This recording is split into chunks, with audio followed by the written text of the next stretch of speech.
And to get into why some of those things I talked about before aren't as effective as what a conservation easement does. So governmental incentives and controls like clean and green zoning, they, as I mentioned before, they're definitely not permanent. And sometimes they even, in my opinion, have an unintended consequence that maybe isn't as efficient or as effective in discouraging development as they intend to be. So to get into clean and green a little bit more, this program is intended to encourage landowners to keep their farmland or their forest land available for farming in the future.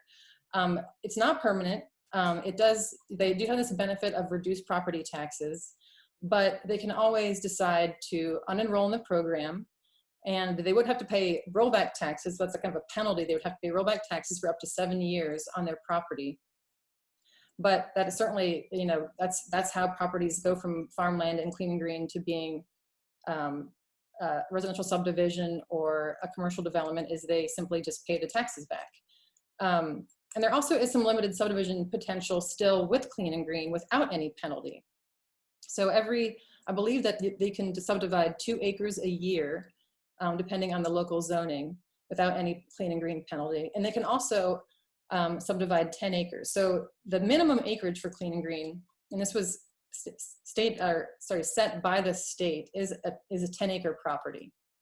But what that has done is in some ways encourage the subdivision of farms to 10-acre lots that are eligible for clean and green, but certainly no longer keep that property as farmland. So this is an example in southeastern Adams. On the left-hand side, you can see what was a farm at one point. Down on the kind of the lower third of the property is the original farmstead. And I'm hoping you guys can see this fairly clearly, but on the other side is maybe 10 years later. That farm then became 9, 10 lots. All of those lots are enrolled in clean and green.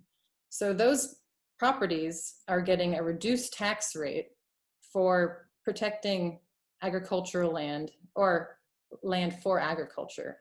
But I think you can all imagine here, these are no longer farms. They're mostly large lawns.